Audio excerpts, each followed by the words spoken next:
तो in previous class हम लोगों ने देखा था रोटेशन ऑफ एक्सिस। तो हम लोग जो ट्रांसफॉर्मेशन ऑफ कोऑर्डिनेट एक्सिस जो देख रहे थे टॉपिक, उसमें हमने जो सेकंड टॉपिक डिस्कस किया था वो डिस्कस किया था rotation of axis without shifting of origin. मतलब हम सिर्फ एक्सिस को रोटेट कर रहे थे और ओरिजिन को शिफ्ट नहीं कर रहे थे। और उसके लिए आपको याद होगा कि ये इस टाइप का कुछ कोऑर्डिनेट सिस्टम हमने बनाया था। ये आपका एक्स वाई एक्सिस है और आपका जो न्यू एक्स वाई एक्सिस था उसे हम एक पर्टिकुलर एंगल से रोटेट कर दे रहे थे। That angle was approximately omega. उसको मान रहे थे ओमेगा एंगल से रोटेट कर रहे हैं। तो ये जो आपका ओरिजिनल एक्सिस था एक्स वाई एक्सिस, इसको रोटेट कर रहे थे हम ओमेगा एक्सिस से। मतलब एक्स भी रोटेट हो जा रहा था क्योंकि पूरा कोऑर्डिनेट एक्सिस ही सिस्टम ही रोटेट हो रहा है, तो ये पूरा ये भी ओमेगा से रोटेट हो रहा था और ये आपका वाई भी ओमेगा से रोटेट हो रहा था। तो ये रोटेशन ऑफ एक्सिस कर रहे थे, बट हम लोग ओरिजिन को शिफ्ट नहीं कर रहे थे। Origin was at its own position. जो ओरिजिनल पोजीशन जो उसका ओरिजिन था वो अभी भी 0,0 पे ही है। तो ये था second type of shift which is called as rotation of axis. और ये नए जो एक्सिस के कोऑर्डिनेट एक्सिस के सिस्टम है, इसको हम लोग एक्स डैश वाई डैश बोल रहे थे।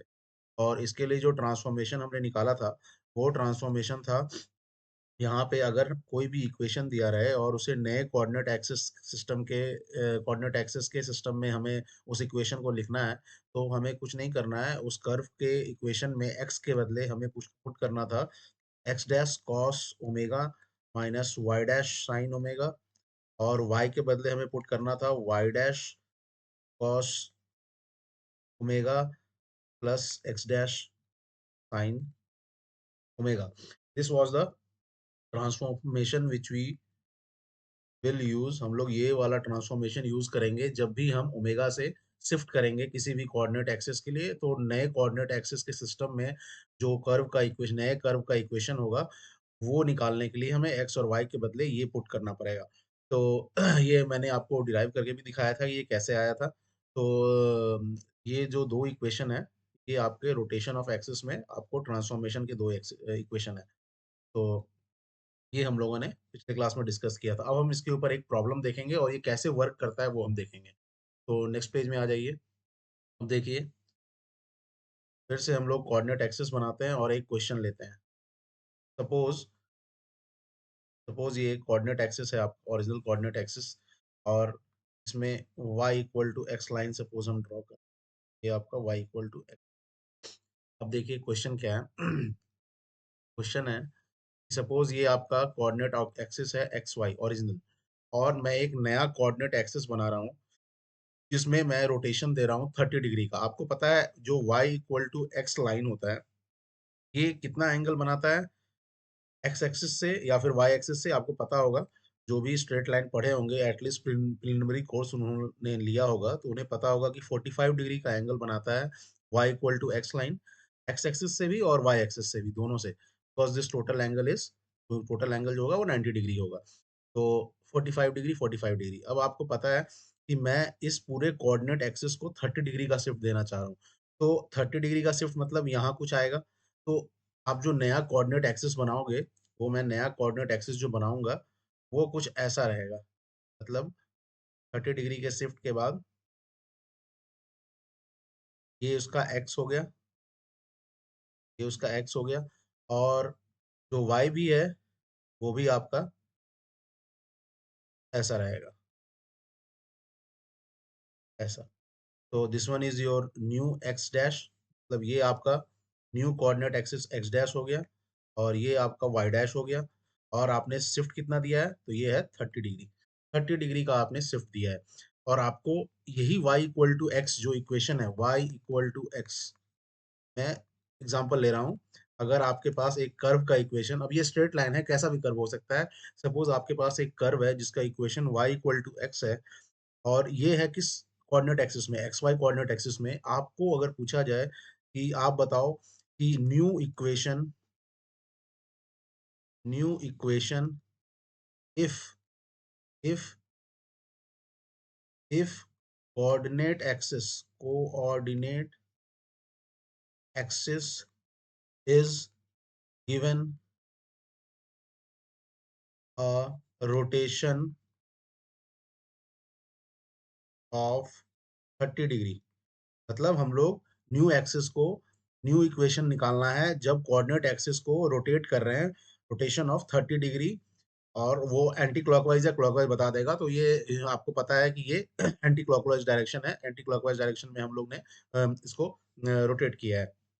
तो given rotation of 30 degree anti clockwise, आपको पता होगा ये हो गया आपका एंटी क्लॉकवाइज डायरेक्शन, और ये होता है क्लॉकवाइज डायरेक्शन। इसे बोलते हैं ACW एंटी क्लॉकवाइज, और इसे बोलते हैं क्लॉकवाइज।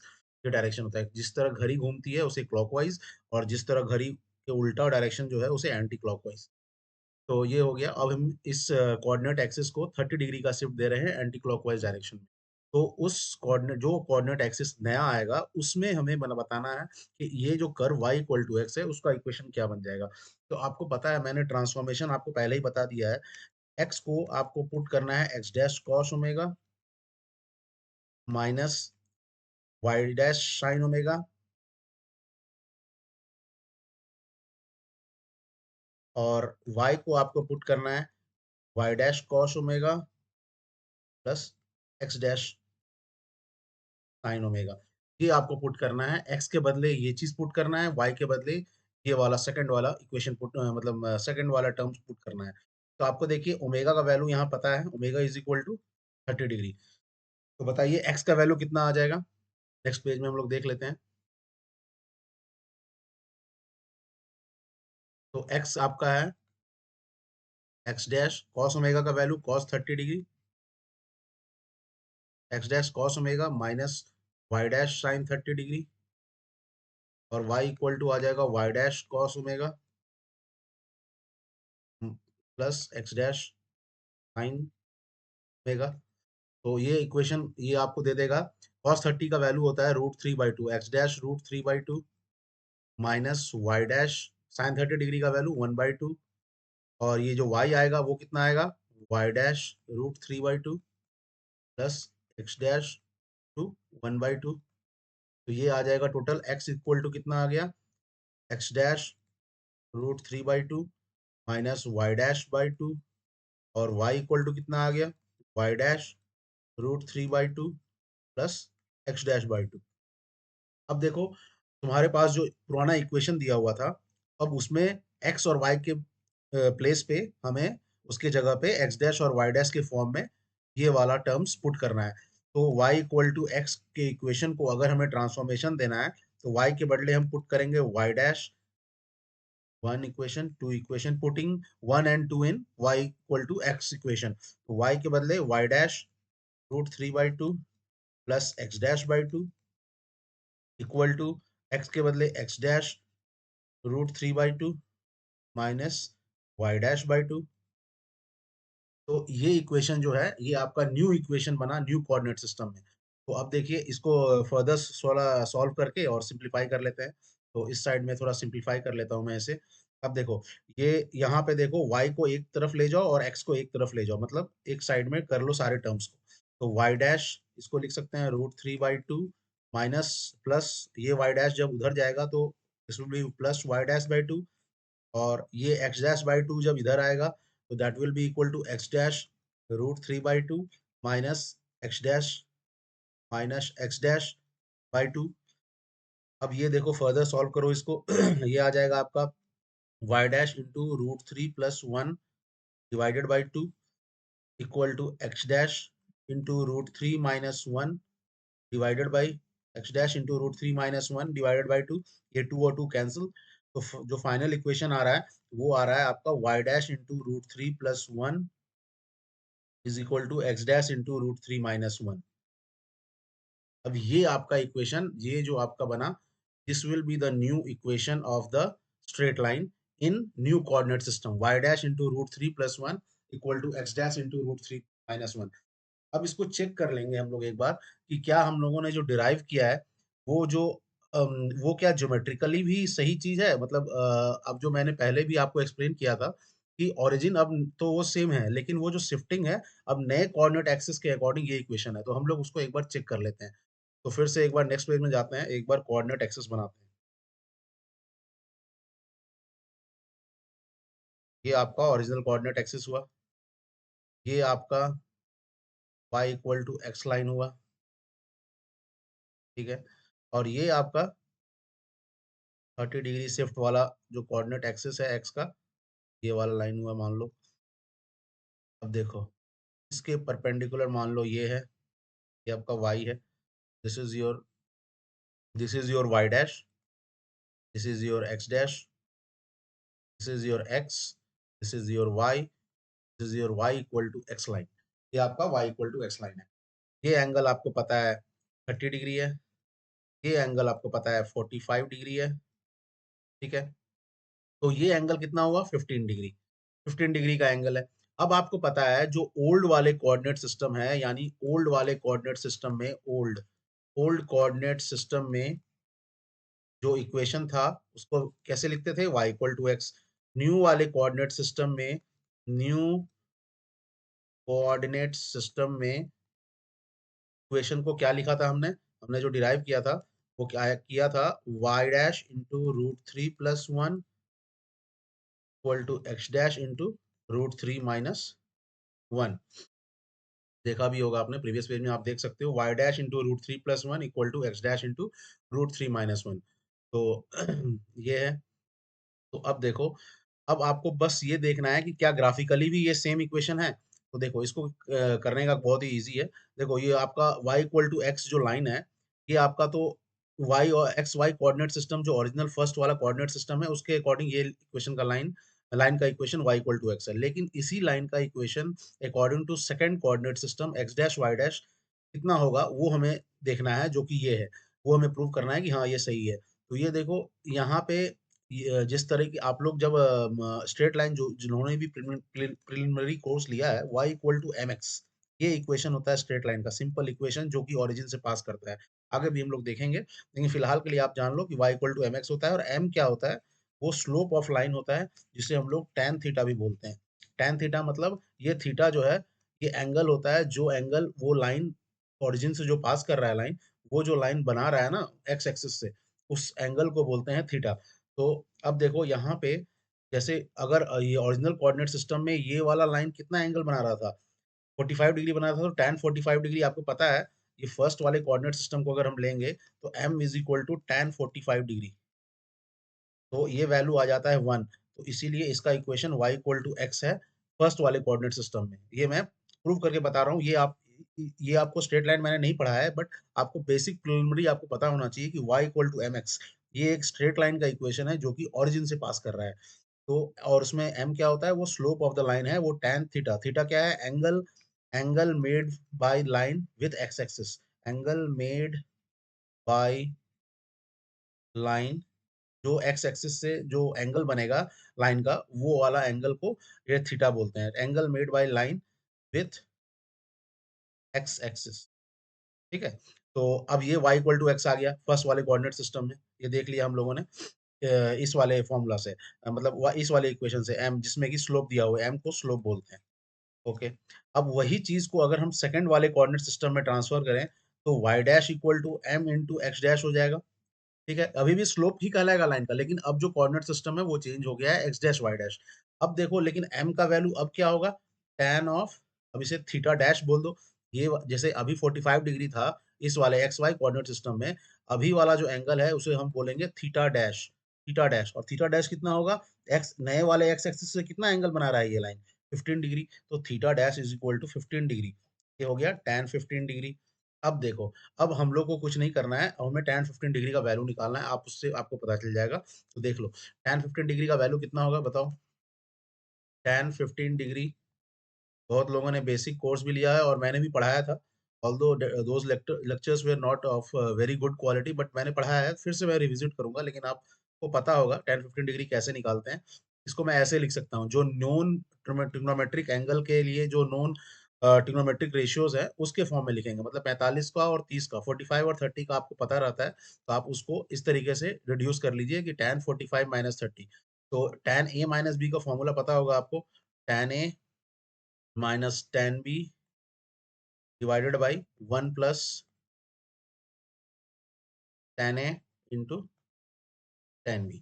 तो ये आ जाएगा आपका 1, tan 30 डिग्री का वैल्यू होता है √3 tan 30 डिग्री का वैल्यू कितना होता है?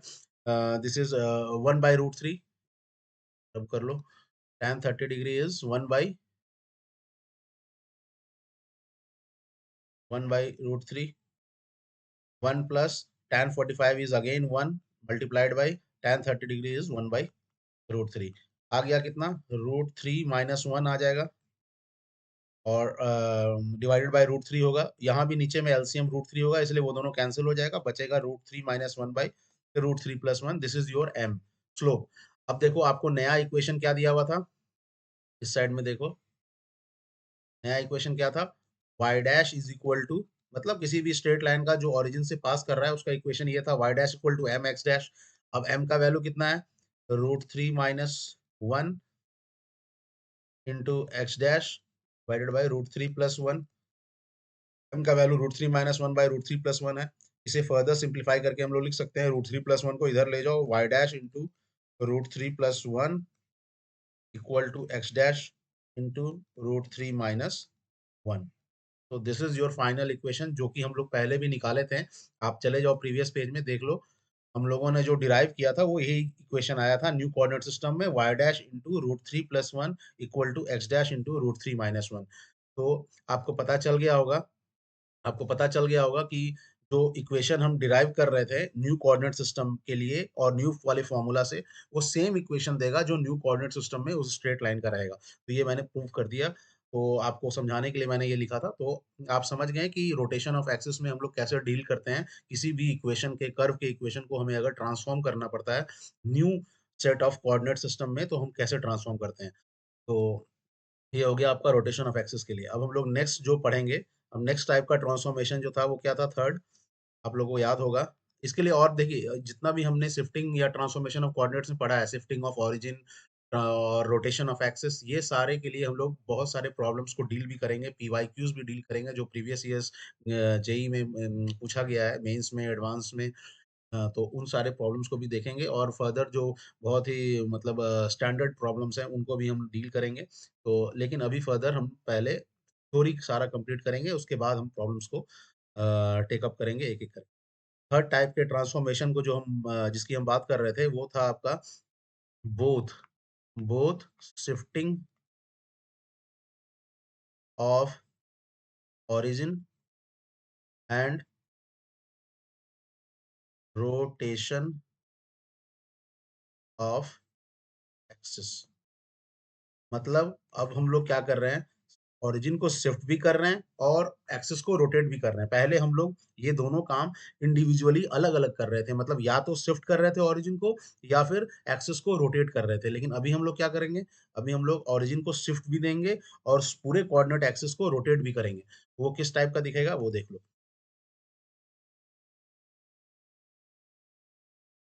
देखो, पहले आप कोऑर्डिनेट एक्सिस बना लो। अब देखो, ये कोऑर्डिनेट एक्सिस है। अब इस कोऑर्डिनेट एक्सिस में, ये ओरिजिनल कोऑर्डिनेट एक्सिस है मान लो, इसमें हमें जो ओरिजिन है 0,0, इसे हमें शिफ्ट भी करना है, जो हम लोग लीनियर शिफ्ट दे रहे थे किसी भी डायरेक्शन में, वो शिफ्ट भी करना है, और हमें कोऑर्डिनेट एक्सिस को एक पर्टिकुलर एंगल से रोटेट भी करना है, मतलब एंटी क्लॉकवाइज करो रोटेट या क्लॉकवाइज करो रोटेट। तो हमें दोनों काम करना है।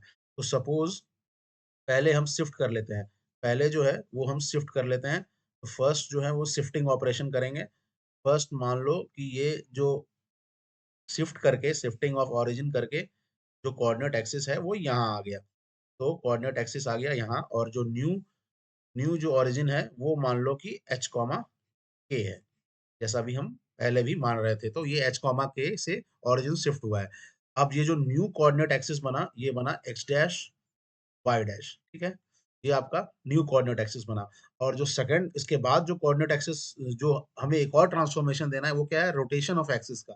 तो अब क्या करो, ये शिफ्टिंग के बाद, अब उसके बाद हम लोग रोटेट करेंगे, इसी कोऑर्डिनेट एक्सिस को रोटेट करेंगे। देखिए, चाहे आप अगर आप एक साथ दोनों काम कर रहे हो तो दोनों काम एक साथ तो होगा नहीं। तो पहले मान लो कि एक साथ शिफ्ट, पहले शिफ्ट कर रहे हैं लीनियरली, h कॉमा k से ओरिजिन को शिफ्ट कर दिया, फिर उसके बाद मैं कोऑर्डिनेट एक्सिस को, इस ओरिजिन को कांस्टेंट रख के, क्योंकि नया ओरिजिन पे तो आ गया, नए ओरिजिन के अबाउट मैं उस एंगल से रोटेट कर दूंगा, रोटेशन ऑफ एक्सिस।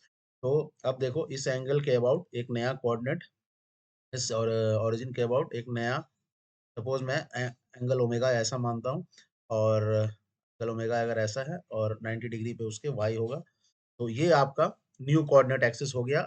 सपोज इसे मैं मानता हूँ एक्स डबल डैश, और ये आपका वाई डबल डैश। तो आपका जो नेट, और ये एंगल कितना है ओमेगा, ये भी एंगल ओमेगा है।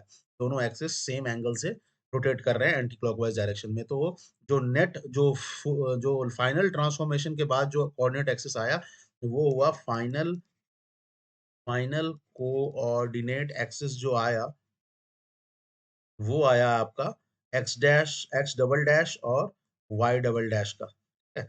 ये वाला कोऑर्डिनेट एक्सिस जो है, ये आपका फाइनल शिफ्टिंग के बाद आया।